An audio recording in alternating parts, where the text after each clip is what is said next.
เลยสุกกุ๊กโก้ค่ะเมื่อได้ก็ขาได้มาปั่นข่าวตอกข่าวกันเนาะกี่ข่าวก็ได้ว่าเลยเอ่อข้าก็เมื่อจากไทยอยู่ในสังการเมื่อวันที่7 เดือนที่ 10เนี่ยเนาะข้าก็เลยถ้าออกมาแล้วยอดข้าวเดี๋ยวจะสาเหตุกูมีปัญหาอะไรเลยข้าก็ถ้าออกมาแล้วก็เนี่ยทำมีลองสร้างหลาเนี่ยอันเป็นน้องเองที่ปังลงอันซื้อเพชรม้วนมาเรือนอ่อนเวียงเสาหินอันนั้นครับมือเพื่อเขามาลัดซื่อๆเนี่ยใจว่าคันลัดไผ่คะไผ่เมียนมืออ่อนตั้งมือนั่นเดือนที่ 4 ที่ 5ซึ่งนั่นเองมันมายอดกับ10 ค่ะลองว่ามันตีอ่าหมื่นตั้งมันมากับ10ลองพับลิกอันคาเต็มกับในถึงมากขึ้นมาถามทางลองห้องเฮนอันมันว่าเอาข่าวใครอยู่ห้องเฮนเนี่ยมากับ10 ตัดในห้องเฮนเนี่ยครับเพราะว่าฮับขามเห็นหลักตัวมันกับในมันเป็นเรื่องขึ้นมาเนี่ยเอ่อมือตีมันย้อนห้องในวิดีโอคอลได้เหมือนสิ่งจางวิดีโอคอลมือมันห้องวิดีโอคอลบอกหรือบอกสอนแล้วก็มีปัญหานัดต่อกันเหมือนเหมือนคนตีรู้จักกันกำไรขึ้นถึงมาทางอีกมันถ่ายมันห้องมาแทงเหเอ่อจึงถือแลเลยมันหนีของมันหนีหน้าอกมันหั่นมื้อนั้นมันซ้ำมาแฮงเนี่ยซ้ำยามมือคาหันกว่าเห็นมันก็เลยไถไว้มันไถไว้หน้าจอมันเหมือนกันไถไว้หน้าจอมันเท่านั้นเห็นซ้ำขึ้นก็เอาหนีปืนเห็นมันว่าเพราะว่าใครมีปืนก็เลยจ้องใจมันหนีมันจะได้ฮักมันนี่ครับกำในเฮ็ดไก่เฮ็ดมาปัญหาเลยปัญหาในใหญ่มากทีเดียวเอ่อข้าก็เลยหนีมันปองเลยมันว่าใจหนีมือคันหนีมือใครเฮ็ดหนีนั่นมันทำไถไว้เขาอันนี้เป็นรองส่วนตัวกดสองโก้เนี่ยที่เต้เป็นรองเสริมซิมเขาแล้วก็ในเอ่อมันไถไว้ในมันนั่นซึ่งมันทำเหี้ยหางเลยเอ่อ วิดีโอมันก่อนมันย่อมรับก็ขาดที่รัดนี้ขาดที่ส่งนี้มันแล้วก็เอ่อข้อความอันมันรัดอันมันย่อมรับอันว่ามันละเอียดฉะนั้นก็มันก็ที่ขาดที่ก็ที่ต่างนี้ปันซ่อมอีกขาดกับในหั้งขึ้นมามีปัญหาหั้งนี่มันว่ามันไกเหตุการณ์ค้าทั้ง3 วันนี่ครับค้าทั้ง3 วันในพงมันได้โอกาสให้เพิ่นโอ้ยก็มันได้ยิบนี่ว่าโอ้ยก็มันได้ยิบให้กับในปัญหาอันซึ่งในมันเกิดขึ้นมาเนี่ยย้อนตัวโอ้ยก็มันนี่ว่ามันได้ฮู้จ้อมมันได้เฮ็ดนี่ว่า บ่มีคนสิก็ถามว่าเพิ่นค่อยเฮ็ดหน้าอันตั้งเนื้อเรื่องอันเอาส่งให้เพิ่นซึ่งในนี่เป็นข้ามไรเฮ็ดมันว่าจังซั้นเนาะมันว่าค่าได้ข้ามไรเฮ็ดนี่ปัญหาซึ่งในนี่มันก็เฮ็ดหยังนี่เจ็บเอาพี่น้องเฮาพ่อแม่เฮาอุ้ยก็เฮาลูกน้องเฮาแชร์สมาเฮาซึ่งนั้นมันเอาส่งนี้หมดก็แค่พางอันเฮาเรียนต่อกันอันเฮารัดต่อกันอันเฮาหนีกันซึ่งนั้นเนี่ยมันเอาหนีหมดก็ ข้างก็ในคิดมาอันนั้นเองอยู่ครับข้ามถามว่ากู้เนี่ยจะเป็นกู้ซึ่งเหมือนกันเนาะเอาว่าแต่ก็ในมันคำในขึ้นมาทางทางเนี่ยเอ่อปัญหานั้นย้อนว่ามันลึกมาเลยข้าก็เลยตัดไปเลยข้าวดัง2-3 วงเลยข้าเลยตัดไปก็เลยปัญหานั้นมันกึดค่ะมันเฮียมันสิเป็นเพมันสิส่งนี้เปิ้นตั้งนี่เปิ้นมาลาดให้ข้าก็ยื่นกันมาข้าวดังเลยว่า3 เรื่องต่อถึงออกว่า ค่าทำขึ้นเฮ็ด10เฮ็ดเปิดบางซ้อนลิกหลังกาเฮยากกว่ากำเนิดไว้ลิกหลังกายากกว่ามื้อในนี่มันขับไปย้อนทักในตัวเช้าเอก็ออกมายาวกะย้อนกว่าตั้งผิดอันคาเลยเฮ็ดนั่นก็ขับก็ทักมาแล้วอันเฮาเลยหนีกันเลยนั่นเฮาว่า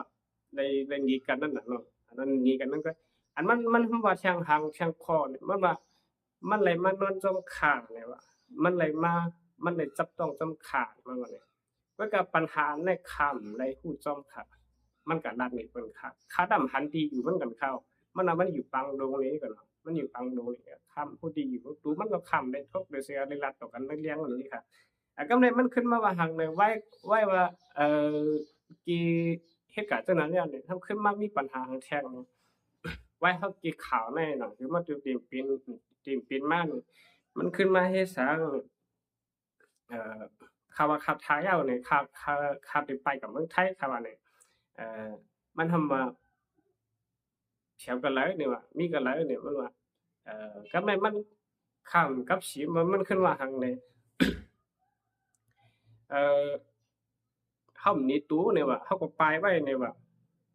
มันก็ว่าแนวเนาะมันก็ปายไว้นี่ครับกับในมันหนีตู้มันก็ปายไว้นี่มันมีหยังนี่มันว่า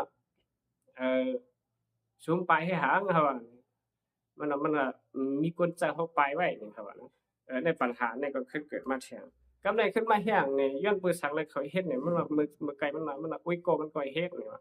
เอ่อมั่นใจมันเฮ็ดนี่กับในขึ้นมาว่าหางนี่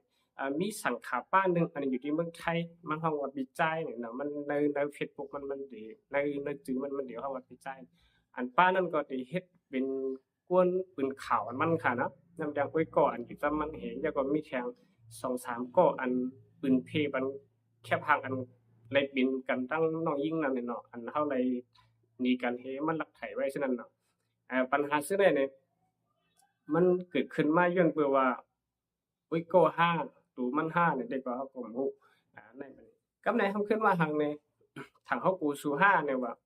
เอ่อเฮามีจุนอันเฮ็ดให้เพิ่นเอ่ออันเฮ็ดให้เพิ่นปีนมาจังนั้นเนี่ยว่า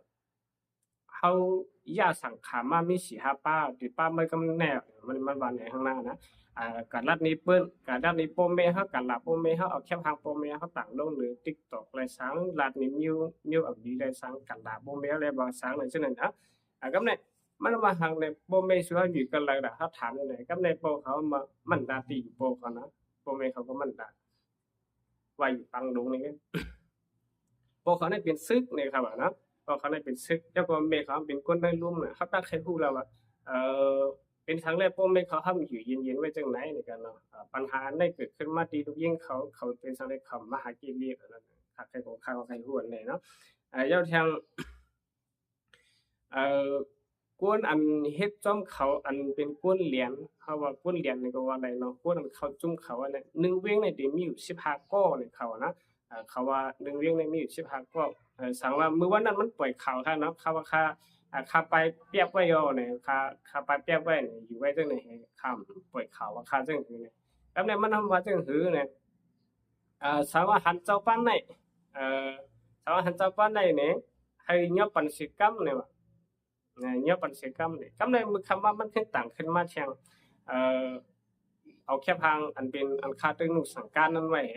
แล้วก็แค่พังมือเข้าเลยเรียนจอมกันนั่นเหตุป้าที่มันกันนะมันเรียนมันก็เรียนจอมเลยเอาต่างขึ้นหรือเลี้ยงเลยเพราะว่าอันนี้มันอันจอมใจมันนี่มันเอาส่งนี้เป็นที่เขาแค่พังมีในมือมันอันมีในอันเฮ็ดไว้อันมันก็ขับขึงไว้ซะแล้วนะก็เนี่ยปัญหาซื้อไหนมันมามีจังหือนี่มันลาดว่ามันนำได้เฮ็ดเป็นโอ้ยก็มันเป็นคนมันเฮ็ดเป็นคนมันก็เฮ็ดนี่ครับเพราะว่ามีคนสึกพวกก็ถามมันนี่มันสิว่าข้ามไปเฮ็ดเป็นเบิดก็เฮ็ดนี่มันว่านี่ก็การอันเป็นปัญหาอยู่ในซ้ำเป็นไผก็เฮ็ดนี่เขาใครฮู้ค่ะกำในเฟซบุ๊กอันมันเอามันเฟซบุ๊กอันมันยิบอันมันเอาตังค์แต่เหลียมนี่ก็ซับเป็นอีหยังคอลันสุดอันคักให้ละก็อันคาพิษคักว่าย่อมรับตั้งพิษให้โป้นออกมาในจัดบานเฮ็ดโหนาเบิ่นในจัดบานอันเฮ็ดครูสอนในจัดบานอันเฮ็ดอันนุ่งนักสังการเจ้าค่ะกำนั้นแลสังว่าตึกคึกมาในปัญหาแท่งต่างอันต่างรองค่ะผมในผู้เจ้าค่ะอันแต่เหลียวในมันมีข่าวว่าค่าหลายๆมันในปัดต้องจำคายาวนี่ครับว่าก็คายรัดซื่อๆลุงน้องขาก็คู่อยู่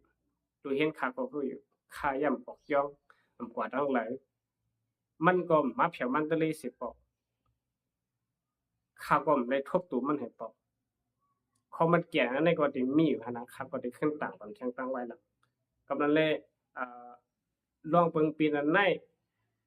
สังว่ากวนอันไรคู่ข่าวลงเงาหันเมียนจอมวิดีโอในอยู่ก็วนว่าตีคู่จอมลองเต้ลองบันเมียนอยู่ค่ะนี่ก็เนาะยิงจบค่ะ